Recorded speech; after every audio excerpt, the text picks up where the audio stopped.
മാത്രമല്ല കുറച്ചുകൂടി വ്യക്തമായി എയ്ഡ്സ് കൺട്രോൾ സൊസൈറ്റി പറയുന്ന കണക്കെന്താണെന്ന് പറയാം, HIV ബാധിതരിൽ 29.3% ട്രാൻസ്ജെൻഡേഴ്സ് ആണെന്ന് പറയും. ഈ ഡേറ്റിംഗ് ആപ്പുകളൊക്കെ വളരെ വ്യാപകമാണ്, അതൊക്കെ പെർമിസിബിളായ ഒന്നായി മാറിയിട്ടുണ്ട്. ഇതിനകത്തുകൂടെയൊക്കെ പരിചയപ്പെടുകയും പരിചയപ്പെട്ടതിൻ്റെ പിറ്റേ ദിവസം തന്നെ ഡേറ്റിങ്ങിന് പോവുകയും അത് നേരെ ഇത്തരത്തിലുള്ള ബന്ധങ്ങളിലേക്ക് മാറുകയൊക്കെ ചെയ്യുന്നത് വളരെ സ്വാഭാവികം. അത്തരത്തിലുള്ള ഹോസ്റ്റലുകൾ, അതിനുള്ള സംവിധാനങ്ങളൊക്കെ നിലനിൽക്കുന്നു എന്നുള്ള പല യൂട്യൂബേഴ്സൊക്കെ വീഡിയോ അടക്കം ചിത്രീകരിച്ചൊക്കെ ചെയ്തിട്ടുണ്ട്. HIV ബാധിതരുടെ എണ്ണം സംബന്ധിച്ച പുതിയ കണക്കുകൾ വന്നിരിക്കുകയാണ്. ഞെട്ടിപ്പിക്കുന്ന, അമ്പരപ്പിക്കുന്ന കണക്കുകളാണ് എന്ന് തീർച്ചയായും നമുക്ക് പറയാൻ കഴിയും. അതിൽ പുതുതായി വർധനവ് നമ്മൾ എടുക്കുമ്പോൾ തന്നെ വലിയൊരു എണ്ണം, ശരിക്കും പറഞ്ഞാൽ 15 വയസ്സ് മുതൽ 24 വയസ്സ് വരെ പ്രായമുള്ള യുവാക്കളിലെ HIV ബാധിതരുടെ എണ്ണം കുത്തനെ ഉയർന്നിരിക്കുന്നു എന്ന് തന്നെയാണ് കണക്കുകൾ സൂചിപ്പിക്കുന്നത്. വ്യത്യസ്ത കാരണങ്ങൾ അതിലേക്ക് വഴിവെച്ചതിനെക്കുറിച്ച് പറയുന്നിടത്ത് സ്വവർഗ ലൈംഗികതയിൽ ഏർപ്പെടുന്നവരിലൂടെ വലിയൊരു എണ്ണം HIV ബാധിതർ ഉണ്ടായിരിക്കുന്നു എന്ന് കൃത്യമായി കണക്കുകളിലൂടെ നമുക്ക് കാണാൻ കഴിയും. അവിഹിത ബന്ധങ്ങൾ ഒരു വലിയ കാരണം എന്ന നിലയ്ക്ക് നമുക്ക് പറയാൻ കഴിയും.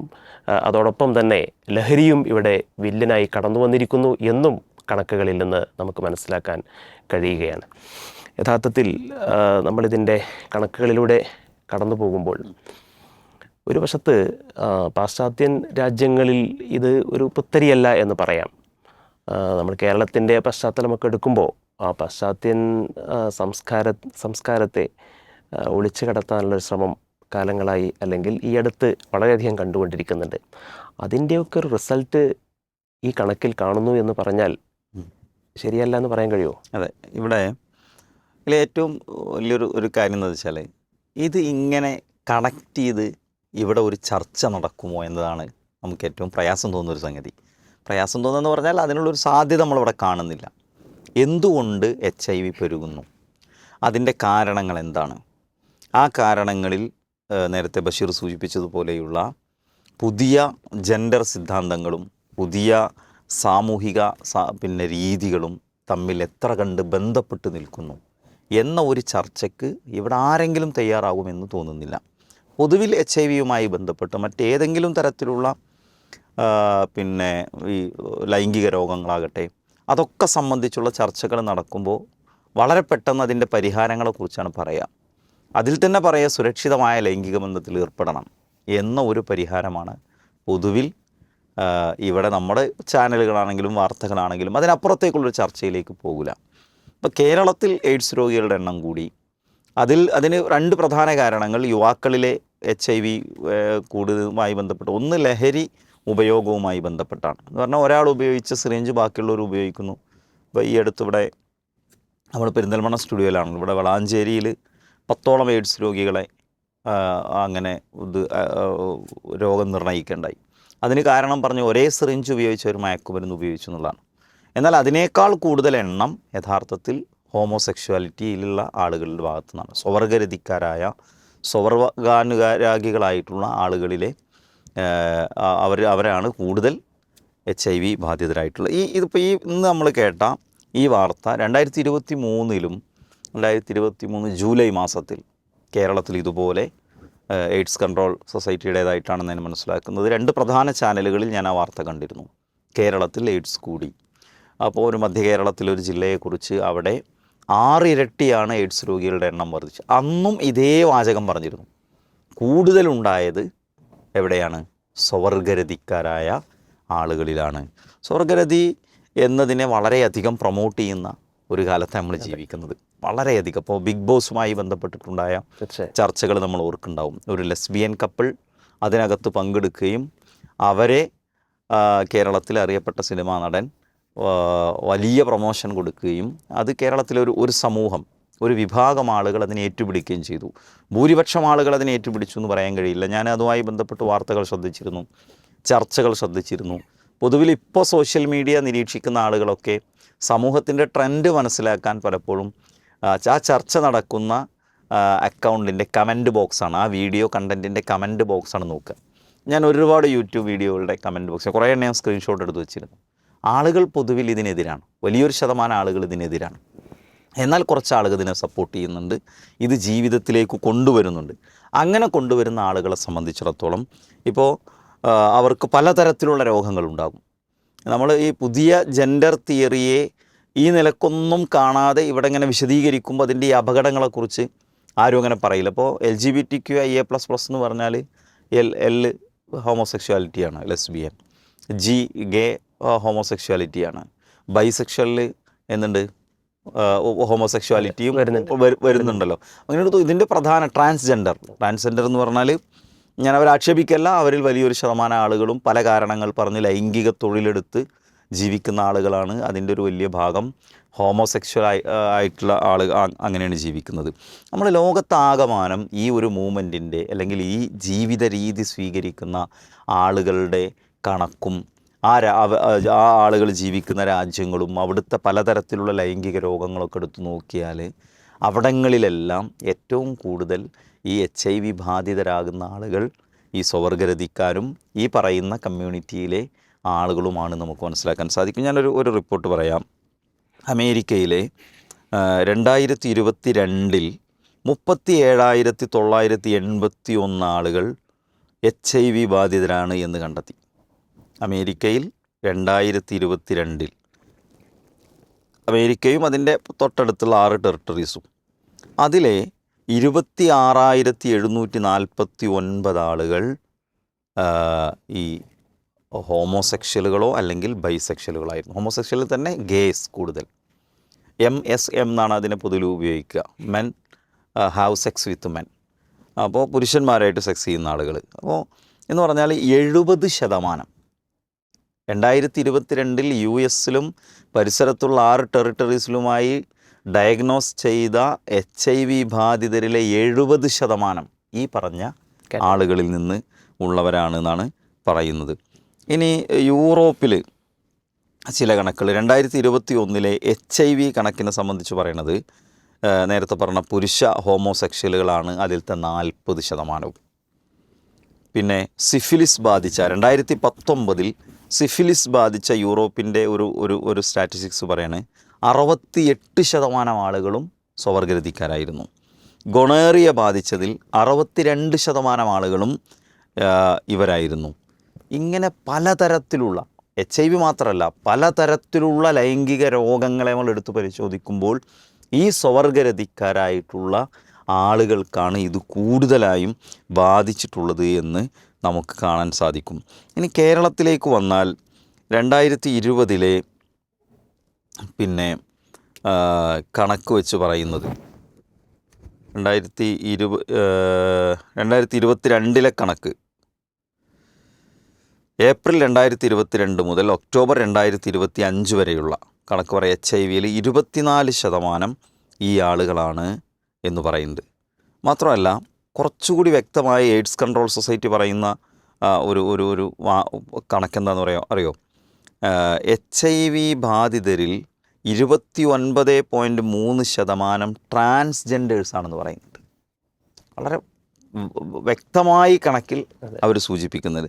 ഞാൻ പറഞ്ഞതെന്ന് വെച്ചാൽ നമ്മൾ ഒരു ഭാഗത്ത് ഏതെങ്കിലുമൊക്കെ ഒരു തരത്തിലുള്ള ഒരു ആക്ടിവിസത്തിന് വിധേയരായി അതിൻ്റെ ശരിയും തെറ്റും നോക്കാതെ അതിൻ്റെ മറ്റു കാരണങ്ങളെക്കുറിച്ച് ചിന്തിക്കാതെ പലതും നമ്മുടെ നാടുകളിൽ നടപ്പിലാക്കുമ്പോൾ എന്തുകൊണ്ട് ഇതിൻ്റെ അനന്തരഫലങ്ങൾ എന്തായിരിക്കും എന്നതിനെ സംബന്ധിച്ച് ഒരു ചർച്ച കൊണ്ടുവരാറില്ല. ഇവിടെ വലിയ ആരവത്തോടു കൂടിയാണ് LGBTQ ആശയങ്ങളെ, ജെൻഡർ തിയറികളെ, ക്യൂയർ തിയറികളെ കേരളത്തിലേക്ക് കൊണ്ടുവരാൻ ശ്രമിച്ചുകൊണ്ടിരുന്നത്. അപ്പോൾ നമുക്കറിയാം പാഠ്യപദ്ധതിക്കകത്തേക്ക് ഇത് കൊണ്ടുവരുന്ന സമയത്ത് വ്യാപകമായി ചർച്ചയുണ്ടായി. ആളുകളുടെ ഉള്ളിലെ കൺസേൺ ഇതായിരുന്നു. ജനങ്ങളുടെ മനസ്സിലെ പ്രയാസം എന്ന് പറയുന്നത് ഇത് നമ്മുടെ നാട്ടിൽ കൊണ്ടുവന്നാൽ വരാനിരിക്കുന്ന അരാജകത്വവും അധാർമികതയും അതിൻ്റെ ബാക്കി പ്രത്യാഘാതങ്ങളുമായിരുന്നു. പക്ഷേ ആ സമയത്ത് അതൊന്നും ഇവിടെ നടപ്പിലാക്കില്ല എന്നൊക്കെ പറഞ്ഞ് മുന്നോട്ട് പോയി അതിൻ്റെ ടൈറ്റിലുകൾ മാറ്റി അതിനുള്ള ടെർമിനോളജി മാറ്റിയെടുത്ത് അത് കരിക്കുലം ഫ്രെയിമിനകത്തേക്ക് കൊണ്ടുവന്നു, പാഠപുസ്തകത്തിനകത്തേക്ക് കൊണ്ടുവന്നു. ഇപ്പോൾ അത് ഇവിടെ നടപ്പിലാക്കിക്കൊണ്ടിരിക്കുകയാണ്. ഈ ഒരു ജീവിത രീതിയിലേക്ക് ആളുകൾ പോകുമ്പോൾ ഇതിൻ്റെ പ്രയാസം എന്താ? ഇനിവിടെ ഈ കേരളത്തിൽ തന്നെ കണക്കുകൾ പറയുന്നിടത്ത് 2% ആളുകൾക്ക് HIV ബാധിക്കുന്നത് അവർ HIV ബാധിതരായി ജനിക്കുന്നു എന്നാണ്. 2-ലധികം കുഞ്ഞുങ്ങൾ മാതാവിൽ നിന്നും പിതാവിൽ നിന്നൊക്കെ ആയിട്ട് ഇത് ബാധിച്ച് അവർ HIV ബാധിതരായി ജനിക്കുന്നു എന്ന് പറഞ്ഞാൽ ഒരു തെറ്റും ചെയ്യാത്ത, ഒന്നും അറിയാത്ത നിഷ്കളങ്കരായ കുഞ്ഞുമക്കൾ ഇവിടെ വലിയ മാറാരോഗത്തിൻ്റെ അത് ബാധിച്ച ആളുകളായി ജനിച്ചു വീഴുന്ന ഏറ്റവും സങ്കടകരമായ ഒരവസ്ഥ അതിനിങ്ങനെ പെരുകിക്കൊണ്ടിരിക്കും, ഇത് വർദ്ധിച്ചുകൊണ്ടേയിരിക്കും. അപ്പോൾ അത്രമേൽ സാമൂഹ്യ പ്രശ്നങ്ങളുള്ള ഒരു വലിയ എന്ന് പറഞ്ഞാൽ ഇതിങ്ങനെ മുന്നോട്ട് പോകുമ്പോൾ ഇനി കുറേ സിഫിലിസ് രോഗികളും ഗൊണേറിയ രോഗികളും HIV ബാധിതരും ഒക്കെ ആയിട്ടുള്ള കുറേ ആൾക്കാരുടെ ഒരു കൂട്ടമായി ഈ സമൂഹം മാറും. ഇത് ഇന്ന് പല രാജ്യങ്ങളും അനുഭവിച്ചുകൊണ്ടിരിക്കുന്നുണ്ട്. ഇനിയിപ്പോൾ നമ്മൾ ഇതിൽ HIV മാത്രമല്ല, ഈ കമ്മ്യൂണിറ്റിയുടെ മെൻ്റൽ ഹെൽത്ത്, ഈ കമ്മ്യൂണിറ്റി നേരിടുന്ന സോഷ്യൽ ഇഷ്യൂസ്, സാമൂഹ്യ പ്രശ്നങ്ങൾ, ഇതൊക്കെ എടുത്ത് പരിശോധിച്ച് ഒരുപാട് പ്രശ്നങ്ങളുണ്ട്. ഇവിടെ പിന്നെ കുടുംബ തകർച്ചയുണ്ടാകുന്നു.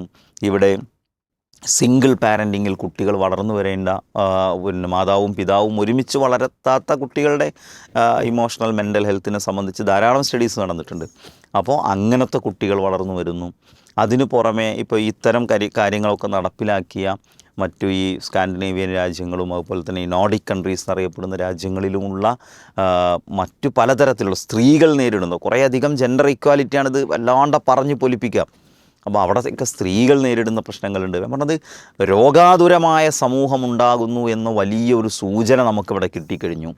ഇനി ഇതിനു പുറമേ സാമൂഹ്യ പ്രശ്നങ്ങളുണ്ടാകും, ആളുകൾക്ക് മെൻ്റൽ ഇഷ്യൂസ് ഉണ്ടാകും, ഒരുപാട് പ്രശ്നങ്ങൾ ഇതിൻ്റെ തുടർച്ചയായി വരാനിരിക്കുന്നു. പക്ഷേ നമ്മൾ പേടിക്കൊന്നും വേണ്ട. ഇങ്ങനെയൊക്കെ ഉണ്ടായാലും കൺമുന്നിൽ കണ്ടാലും ഇതൊക്കെ ബന്ധപ്പെടുത്തിയൊരു പഠനം നടത്താനോ ആധികാരികമായി ഇത് ശരിയല്ലെന്ന് പറയാനോ നട്ടലുള്ള ഒരാളും ഒരു ഭരണാധികാരി ഉണ്ടാവില്ല, ഒരു ചർച്ചാമുറിയിലെ ഒരു ചാനൽ അവതാരകനും ഉണ്ടാവില്ല എന്ന് പറയാം.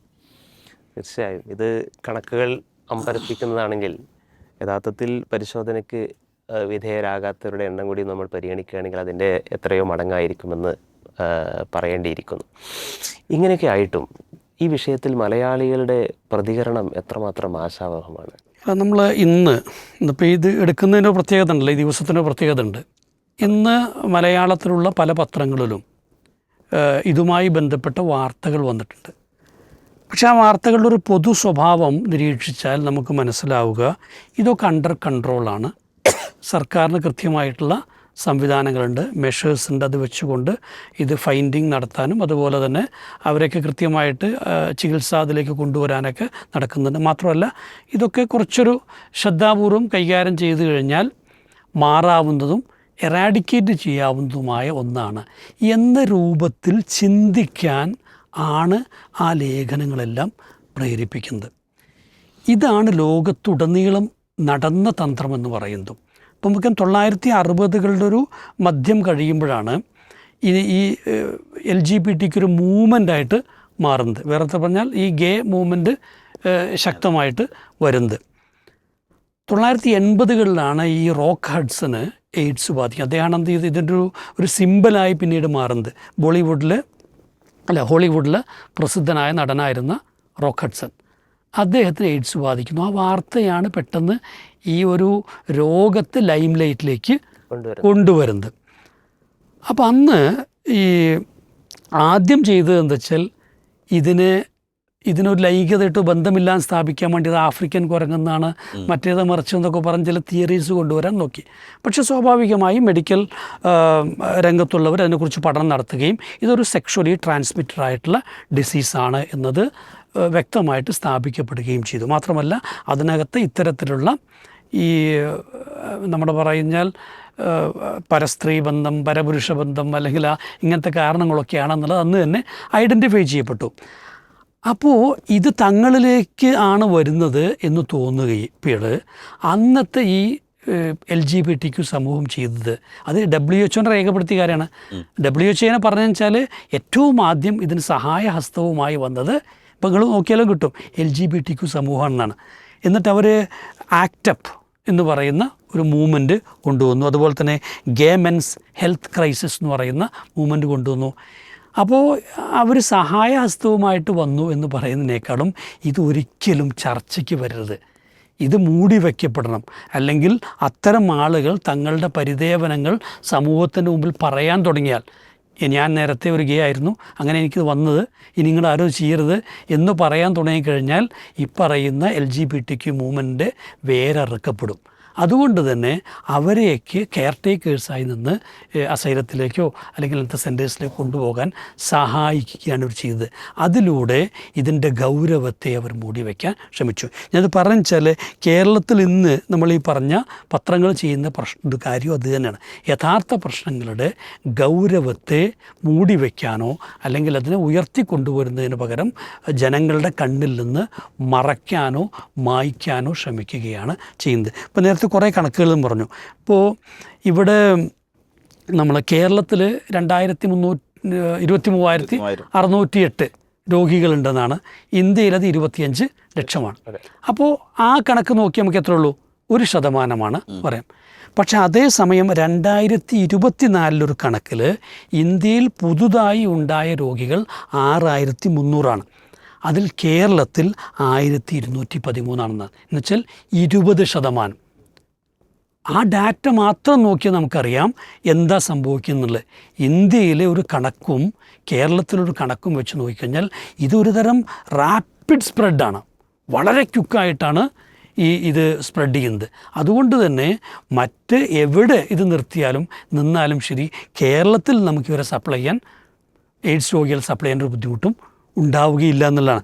മറ്റൊന്ന് വെച്ചാൽ ഇപ്പോൾ എറണാകുളത്താണ് ഏറ്റവും കൂടുതൽ ഉള്ളതെന്ന് പറയുന്നത്. ഈ കഴിഞ്ഞ ഇതിൽ തന്നെ, അത് ഏപ്രിൽ മുതൽ ഒക്ടോബർ വരെയുള്ള കാലയളവിൽ 160 രോഗികളെ കണ്ടെത്തിയതാണ്. നമുക്കവിടെ അറിയാം കേരളത്തിലെ ഏറ്റവും കൂടുതൽ സെക്ഷുവൽ അഡ്വഞ്ചേഴ്സ് നടക്കുന്ന സ്ഥലം ഇപ്പോൾ ഈ എറണാകുളമാണ്. ഞാൻ ആ വാക്കന്നെ ഉപയോഗിക്കുന്നത്. കാരണം ഇവിടെ ഈ ഡേറ്റിംഗ് ആപ്പുകളൊക്കെ വളരെ വ്യാപകമാണ്. അതൊക്കെ പെർമിസിബിളായ ഒന്നായി മാറിയിട്ടുണ്ട്. ഇതിനകത്തൂടെയൊക്കെ പരിചയപ്പെട്ടതിൻ്റെ പിറ്റേ ദിവസം തന്നെ ഡേറ്റിങ്ങിന് പോവുകയും അത് നേരെ ഇത്തരത്തിലുള്ള ബന്ധങ്ങളിലേക്ക് മാറുകയൊക്കെ ചെയ്യുന്നത് വളരെ സ്വാഭാവികം. അത്തരത്തിലുള്ള ഹോസ്റ്റലുകൾ, അതിനുള്ള സംവിധാനങ്ങളൊക്കെ നിലനിൽക്കുന്നു എന്നുള്ള പല യൂട്യൂബേഴ്സൊക്കെ വീഡിയോ അടക്കം ചിത്രീകരിച്ചൊക്കെ ചെയ്തിട്ടുണ്ട്. അപ്പോൾ അങ്ങനെയുള്ളൊരു സാമൂഹിക അവസ്ഥ ഇവിടെ നിലനിൽക്കുന്നുണ്ടെങ്കിൽ അതിൻ്റെ ഒരു സാമൂഹ്യ പ്രത്യാഘാതം ഇല്ലാതിരിക്കുകയില്ല. ഇത് നമ്മൾ ആരെങ്കിലും ചോദ്യം ചൂണ്ടിക്കാണിച്ചാൽ അത് സദാചാര പോലീസിംഗായിട്ട് മാറുകയും ചെയ്യും. എന്തായാലും ഇവിടെ തന്നെയുള്ള മെഡിക്കൽ ഫ്രറ്റേണിറ്റി തന്നെ പറയുന്നത് ഇന്ന് റിസ്ക് എടുക്കാൻ താല്പര്യം കൂടുതലാണെന്നാണ്. ഈ വിഷയത്തിൽ സെക്ഷൽ റിസ്ക് എടുക്കാൻ എങ്ങനെ ആരുമായിട്ട് എന്ത് ചെയ്യാം, നമുക്ക് ഒരു വൺ ടൈം ഇത് ഒരു രസമാണുള്ളത്.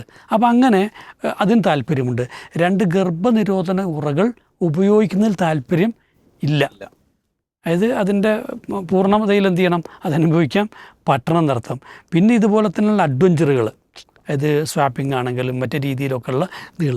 അപ്പോൾ ഇതൊക്കെ ഒരു ഭാഗത്ത് നടക്കുമ്പോൾ നമ്മളിതിനെക്കുറിച്ച് പറയുന്നത് ഇതൊരു ശോഷണമായിട്ടാണെങ്കിൽ ഇതൊക്കെ ഒരു സമൂഹത്തിൻ്റെ ഒരു ത്രൈവിംഗ് ആയ വളരെ ആസ്വാദികരമായൊരു ജീവിതം അനുഭവിക്കാൻ ആഗ്രഹിക്കുന്ന ഒരു സമൂഹത്തിൻ്റെ കണ്ടെത്തലുകളായി, അതിനുവേണ്ടിയുള്ള പരീക്ഷണങ്ങളായിട്ടാണ് വേറൊരു ഭാഗത്തിന് അവതരിപ്പിക്കുന്നത്. സ്വാഭാവികമായിട്ട് ഉറപ്പാണ് ഇതിലൂടെ സംഭവിക്കാൻ പോകുന്ന ഒരു സാമൂഹ്യ സൃഷ്ടിയുണ്ട്. ആ സാമൂഹ്യ സൃഷ്ടിയാണ് മെല്ലെ മെല്ലെ ഉപരിതലത്തിലേക്ക് വന്നുകൊണ്ട് ഇരിക്കുന്നത്. ഇതിൻ്റെ പുറമെ നമുക്കറിയാം, ഈ പറഞ്ഞ പോലെ നമ്മുടെ നാട്ടിലുള്ള മയക്കുമരുന്നിൻ്റെ ഉപയോഗം. അതിനകത്തിപ്പോൾ കേൾക്കുന്ന വെച്ചാൽ എന്താണ് ബ്ലൂടൂത്തിങ്. എന്താ വെച്ചാൽ ഒരാൾ ഉപയോഗിച്ച് ഒരാൾ സിറിഞ്ച് വെച്ച് മയക്കുമരുന്ന് കുത്തി കയറ്റുന്നു, 6-7 ആളുകൾ അയാളുടെ ബ്ലഡ് എടുത്തിട്ട്. അപ്പോൾ ഇതാലോചിച്ചു, വളരെ ഡയറക്റ്റായിട്ട് ഈ ഒരു ട്രാൻസ്മിഷൻ നടക്കുന്ന പ്രോസസ്സാണ്. അപ്പോൾ ഇങ്ങനെയൊക്കെയുള്ള കാര്യങ്ങൾ ചെയ്യുന്നു. നമുക്ക് പറയാനുള്ളത് എന്താ വെച്ചാൽ ഇസ്ലാം വെച്ചൊരു പരിഹാരം മാത്രമേ ഇത് എറാഡിക്കേറ്റ് ചെയ്യാനുള്ളൂ. 2030 ആകുമ്പോഴേക്കും ലോകത്തുനിന്ന് ഇത് പൂർണ്ണമായിട്ട് ഇല്ലാതെയാക്കണം WHO പിന്നെ താല്പര്യം. ഒരു കാര്യം ഉറപ്പാണ്, കേരളത്തിലുണ്ടാവും. നമ്മളെന്തെങ്കിലും വിടൂല അത്. കാരണം ഇതിനെ ഒന്നുകിൽ ഇവിടെയുള്ള മാധ്യമങ്ങളും ഈ മെഡിക്കൽ ഫ്രറ്റേണിറ്റിനെ ചെറുതായി കാണാൻ പാടില്ല. അതിനെ കൃത്യമായിട്ടും അതിൻ്റെ ഗൗരവം ബോധ്യപ്പെടുത്തുകയാണ് വേണ്ടത്. ഇത് തടയിടാൻ വേണ്ട മെഷേഴ്സ് എന്താണെന്നുള്ള സത്യസന്ധമായിട്ട് പറയണം. അപ്പോൾ ഈ ഒരു ഉദാര ലൈംഗികത എന്ന ആശയം സമൂഹത്തിൽ പടരുന്നിടത്തോളം കാലം ഇതിന് ഒരന്ത്യവും ഉണ്ടാവുകയില്ല. അവിടെ ഇസ്ലാം പറഞ്ഞത് തൻ്റെ ലൈംഗിക പങ്കാളിയിൽ തൃപ്തിപ്പെടുന്ന ഒരു ജീവിതം, അതിലേക്ക് മടങ്ങാൻ ആളുകൾ തയ്യാറാണോ, അതിൽ ആനന്ദം കണ്ടെത്താൻ തയ്യാറാണോ, അവിടെ മാത്രമേ ഇതിൻ്റെ ഒരു ആങ്കറിങ് ഉള്ളൂ. ഇനി ആലോചിച്ച് ഭയങ്കര ബുദ്ധിജീവിയാണ് ഈ കേരളീയൻ എന്ന് പറയുന്നത്. അപ്പോൾ പല ഡോക്ടർമാരും പറയുന്നത് വെച്ചാൽ ഇപ്പോൾ സുന്നത്ത് കഴിച്ചാൽ പോലും അത്തരം ആളുകളിൽ ഇത് കുറയുന്നുള്ളതാണ്. പക്ഷെ അതിനെ ഇവിടെ കളിയാക്കുകയാണ്. അതിനെ ഒന്ന് അംഗീകരിക്കാമെന്ന്, അങ്ങനെയെങ്കിലും ഇത് കുറയട്ടെ എന്ന് പറയാനുള്ള ഒരു മാനസികാവസ്ഥയില്ല. അപ്പോൾ ചുരുക്കി പറഞ്ഞു കഴിഞ്ഞാൽ ഒരു സെക്ഷുവൽ ബിഹേവിയർ മാറാതെ, ഒരു സമൂഹത്തിൻ്റെ സെക്ഷുവൽ ബിഹേവിയർ, ലൈംഗിക സ്വഭാവം മാറാതെ ഒരിക്കലും മാറാനിടയില്ലാത്ത ഒന്നാണ് ഈ സെക്ഷുവലി ട്രാൻസ്മിറ്റിംഗ് ഡിസീസസ് എന്ന് പറയുന്നത്. അതിന് ഈ സമൂഹം തയ്യാറെടുക്കുമോ എന്നുള്ളതാണ് ഇവിടെ ഇന്ന് നിലനിൽക്കുന്ന ഈ വലിയ കുട്ടിഘോഷിക്കപ്പെടുന്ന ഇപ്പോൾ ഇന്നലെ കണ്ടു കോളേജുകളിൽ മറ്റേ റെയിൻബോ ക്ലബ്ബുകൾ തുടങ്ങുന്നതിൻ്റെ വാർത്തകൾ വിക്ടോറിയ കോളേജിലൂടെയാണ് കണ്ട്. അപ്പോൾ ഇതൊക്കെ എന്തിനാണ് തുടങ്ങുന്നത്? ഈ പറയുന്ന ഒരു രാഷ്ട്രീയത്തെ, ജെൻഡർ പൊളിറ്റിക്സിനെ കൂടുതൽ വൈപുല്യത്തോടെ ജനങ്ങൾക്കിടയിൽ അക്സെപ്റ്റബിൾ ആക്കാൻ വേണ്ടിയാണ്. അങ്ങനെയാണെങ്കിൽ ഒരു കാര്യം ഉറപ്പാണ്, ഇത് തുടർന്നു കൊണ്ടേയിരിക്കും. നമുക്കറിയാം യങ്സ്റ്റേഴ്സ് എന്ന് പറയുന്നത് നമ്മളുടെ ഒരു എക്കണോമിക്കൽ വെൽത്താണ്. അവരെയാണ് നശിപ്പിച്ചുകൊണ്ടിരിക്കുന്നത്. അത് കേരളത്തിൻ്റെ, ഇന്ത്യയുടെ നട്ടെല്ലുകൂടെ തകർക്കും. അപ്പോൾ അതിനേക്ക് പോകാതിരിക്കണമെങ്കിൽ എന്തായാലും വ്യക്തമായ പ്ലാനോടെ ഇതിനെ മൂടി വയ്ക്കുന്നതിന് പകരം ശക്തമായി ഉന്നയിക്കാൻ കഴിയുന്ന ഒരു സമൂഹം ഉണ്ടായി വരണം. ഒരു പോയിന്റ് ആഡ് ചെയ്യാനുള്ളത്, ഒന്ന്, ഇതിൻ്റെ എല്ലാ പ്രചാരണങ്ങളും വൈരുദ്ധ്യങ്ങളും വിരോധാഭാസങ്ങളുമാണ്. ഒരു ഭാഗത്ത് സെക്ഷൽ ലിബറേഷൻ എന്ന് പറയുന്നു, മറുഭാഗത്ത് നിങ്ങൾ ഇന്ന നിയന്ത്രണങ്ങൾ പാലിക്കണം എന്ന് പറഞ്ഞു. ഇതെങ്ങനെ തമ്മിൽ യോജിച്ചു പോവുക? പ്രൊട്ടക്ഷനുകൾ സ്വീകരിക്കണം എന്ന് പറയുന്നതോ, അല്ലെങ്കിൽ ഇന്ന വഴികളെ സ്വീകരിക്കാവൂ എന്ന് പറയുന്നതോ, അതും ഈ സെക്ഷൽ ലിബറേഷൻ എന്ന് പറയുന്ന ആശയത്തിന് പൂർണ്ണമായും എതിരാണ്. അതുകൊണ്ട് ഇത് വളരെ വൈരുദ്ധ്യമാണ് ഇതിൻ്റെ പേരിൽ നടക്കുന്ന എല്ലാ പ്രചാരണങ്ങളും. മറ്റൊന്ന്, നമ്മളിതിൽ കേരളീയരെ സംബന്ധിച്ചിടത്തോളം കൂടുതൽ ഭയപ്പെടേണ്ട ഒരു സംഗതി, ഇന്ത്യ രാജ്യത്ത് 25 ലക്ഷം എയ്ഡ്സ് രോഗികളെന്ന് പറഞ്ഞാൽ 150 കോടി ജനങ്ങളിലാണ്. ഇവിടെ 3.5 കോടിയാണ് ആകെ ജനസംഖ്യ. അതിലിവിടെയുള്ള ആളുകൾ, കേരളത്തിൽ ജീവിക്കുന്ന ആളുകൾ എത്രയെന്ന് അറിയാം. ഇപ്പം പറയുന്ന ഈ വളർച്ച അനുസരിച്ച് ഇതാണ് മുന്നോട്ട് പോയാൽ ഇന്ത്യ രാജ്യത്ത് കഴിയുന്ന ഈ 600 കിലോമീറ്റർ നീളമുള്ള കേരളത്തിൽ ജീവിക്കുന്ന ഒരു മനുഷ്യൻ്റെ ജീവൻ പോലും സുരക്ഷിതമല്ല. ആർക്കും ഏത് സമയത്തും രക്തം സ്വീകരിക്കുമ്പോൾ, രക്തം കൊടുക്കുമ്പോൾ ഒക്കെയായിട്ട് എന്ത് ചെയ്യാം, ഈ എയ്ഡ്സ് രോഗം പകരാനുള്ള സാധ്യത വളരെ കൂടുതലാണ്.